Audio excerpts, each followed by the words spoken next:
O IML divulgou o laudo feito no corpo do pequeno Cauã, de apenas 2 anos. Você está acompanhando esse caso em detalhes desde ontem, com prioridade aqui no Cidade.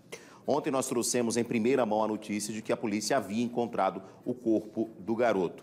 E agora a gente vai ao vivo com o Neto Mota, porque ele tem mais detalhes sobre o laudo do IML, que aponta que o menino, de apenas 2 anos, já vinha sofrendo maus tratos há muito tempo. Neto Mota, boa noite para você. Traga informações exatamente ao vivo do IML.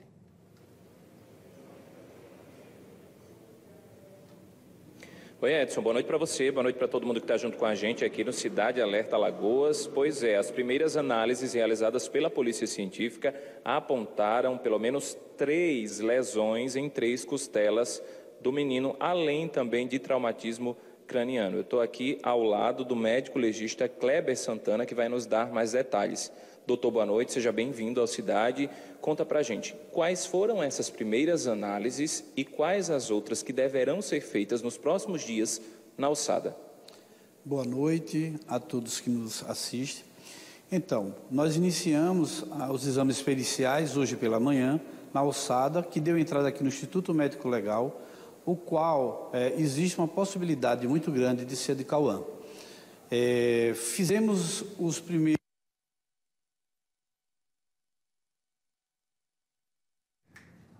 A gente está com um probleminha de sinal, daqui a pouquinho a gente vai restabelecer. Este foi o perito que analisou inicialmente esses ossos que podem ser, que tudo indica que seja do Cauã. É importante lembrar que o exame de DNA demora um pouco mais, vai ser feito, inclusive, né, colhendo o exame da mãe para confirmar o que todos já sabem, porque, de fato, como foi o próprio assassino que levou a polícia até o local, né, dificilmente seria de uma outra criança, a não ser que esse assassino tenha cometido outros crimes, né, e não é isso que a polícia está apontando até agora. Esse laudo preliminar do IML, que o Neto, inclusive, vai trazer de volta daqui a pouquinho ao vivo, enquanto a gente restabelece o nosso sinal, mostra exatamente que Cauã, a principal causa da morte possivelmente foi esse traumatismo craniano, mas que ele apresentava outras lesões, né, com o decorrer do tempo. Ou seja, inclusive lesões na costela que já tinham sido sanadas, recuperadas, na verdade, né? As costelas tinham sido quebradas e foram regeneradas. Mas, assim, o que aponta é que a criança possivelmente já era vítima de abuso há mais tempo. A gente já está de volta com o Neto, daqui a pouquinho a gente volta. Vamos restabelecer o sinal e daqui a pouco a gente volta ao vivo com o Neto Mota, direto do Instituto Médico Legal aqui de Maceió. Pois é, Moura, nós falávamos que as primeiras análises feitas pela Polícia Científica apontaram pelo menos 3 fraturas em 3 costelas, além de traumatismo craniano. Eu vou voltar a conversar com o doutor Kleber, que está aqui do meu lado, médico legista que faz parte dos trabalhos. Doutor, mais uma vez, seja bem-vindo ao Cidade. Conta pra gente quais foram as análises já realizadas e quais são as que virão nos próximos dias nessa ossada. Então, hoje pela manhã nós iniciamos o estudo da alçada que deu entrada e que ela de início tem essa provável identificação do garoto Cauã. Os ossos do crânio nós fizemos uma montagem e verificamos que tinha uma fratura no osso occipital e demos o diagnóstico de causa-morte como traumatismo crânioencefálico. Dando continuidade ao estudo dos demais ossos, verificamos que em 3 costelas ele possuía fraturas com consolidações em datas diferentes. Ou seja, esse garoto provavelmente vinha sofrendo maus tratos. Essas costelas, elas tinham fraturas em datas diferentes. Passamos a um outro processo, que é o de identificação da ossada. Então, como está no processo avançado de esqueletização, nós vamos ter que fazer a identificação através do estudo do perfil de DNA. Então, fizemos a coleta de amostra desse corpo. Amanhã iremos continuar esse processo fazendo coleta da mãe, porque tivemos também dificuldades com os documentos da própria genitora. Ela tinha perdido, não dispunha de uma cópia, então nós tivemos que fazer todo esse processo de uma nova segunda via, né?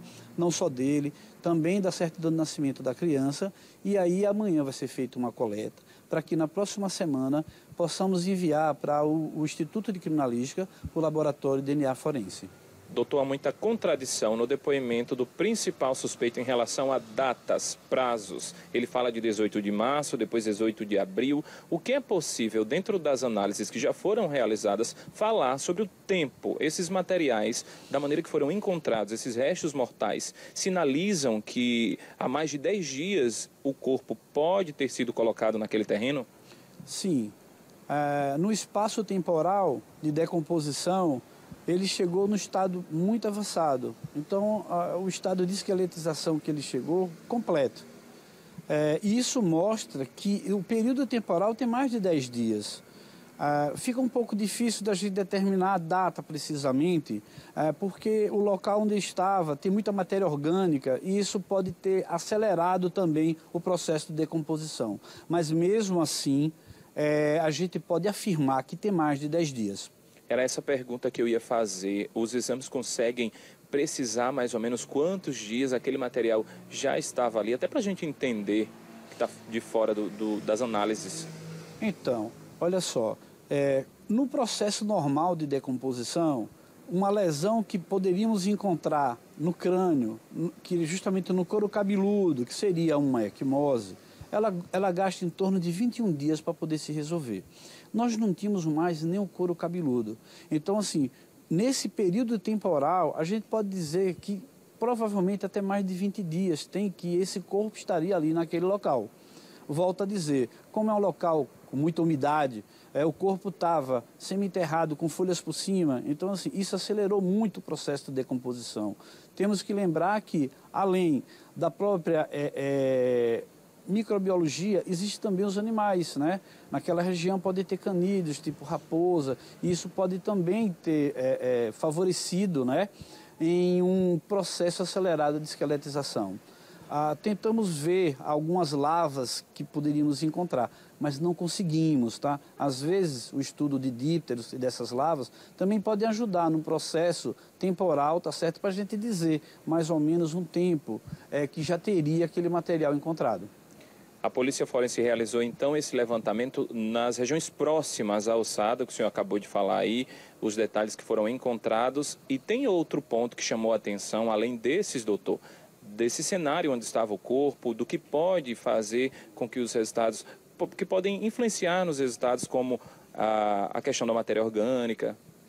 Então, para o nosso estudo agora futuro, que é justamente a identificação através do perfil genético, não vai interferir, tá? Então, agora nosso objetivo é comprovar que aquela ossada pertence realmente ao garoto Cauã, tá?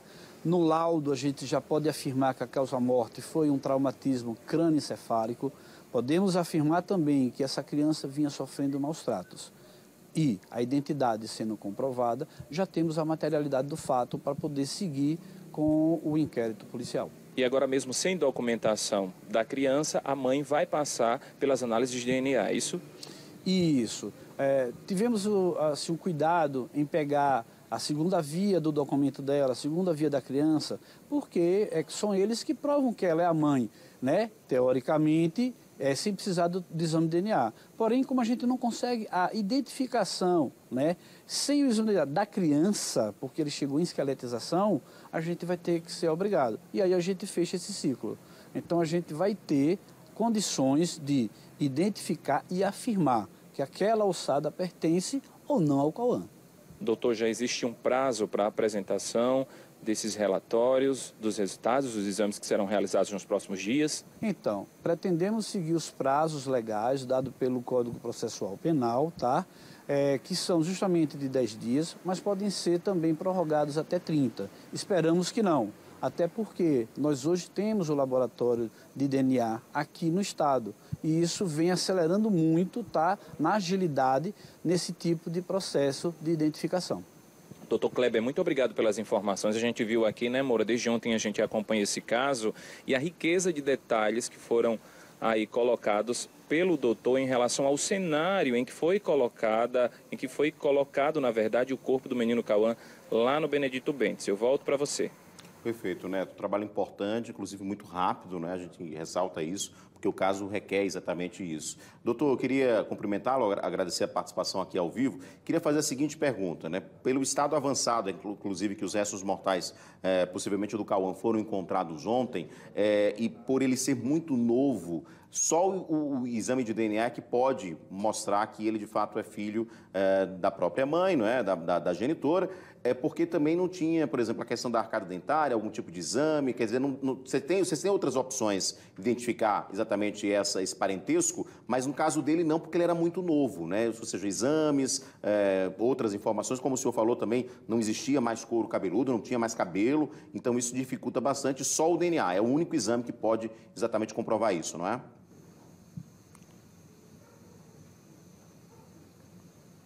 Isso, eu afirmo. Até porque, por ser muito jovem, apenas ter quase 3 anos, 2 anos e 7 meses, não temos um perfil odontológico. É uma criança que a gente não tem um odontograma, né? Provavelmente, eu acredito que ele nunca tinha ido até mesmo a um odontólogo para poder realizar esse tipo de procedimento. A gente viu que os dentes são a primeira dentição, né, como a gente chama, a dentição de leite, tá? E também por ele não ter um registro, né, geral, ou seja, a cédula de identidade, ele não tem o recolhimento da papiloscopia, né, ou seja, das digitais.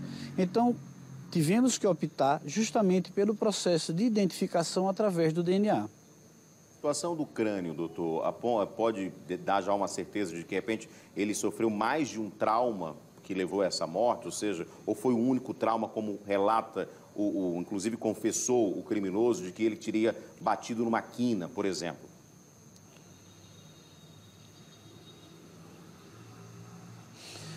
Olha, como chegou em um processo avançado de decomposição, a esqueletização, prejudica um pouco a perícia em maiores detalhes se houve apenas um golpe, tá? Ou se houveram vários golpes que possam ter atingido mais órgãos. Naquele momento, a gente pode afirmar, tem uma fratura importante no osso occipital. O traumatismo crânioencefálico ocorreu, ele causou a morte. Assim como a gente também pode afirmar que as demais fraturas com consolidação em datas diferentes, essa criança vinha sofrendo maus tratos. Perfeito. Muito obrigado, doutor, pela participação. Parabéns pelo trabalho a todos aí também, os médicos legistas do IML, né, e que a gente possa ter em breve essa confirmação, né? A família toda também quer fazer o sepultamento, de fato, dos restos mortais do Cauã. Isso só pode ser feito quando for concluído exatamente todo o trabalho de vocês. Muito obrigado. Neto Mota, obrigado pelas suas informações ao vivo, direto do Instituto Médico Legal de Maceió. Ainda hoje a gente volta ao caso Cauã, ainda continuamos no caso, para mostrar o que dizem, né, tanto a avó como a mãe do garoto, depois dessa triste notícia, a confirmação da morte do pequeno Cauã. Cauã, inclusive, com K agora, porque agora ele foi registrado, né? Ele não tinha ainda registro, foi registrado, de fato, agora. Infelizmente, uma criança que, como a gente pôde acompanhar pelas lesões apresentadas nos ossos, né, mostram que, de fato, ele já sofria, e não sofria de agora, sofria de muito tempo, infelizmente.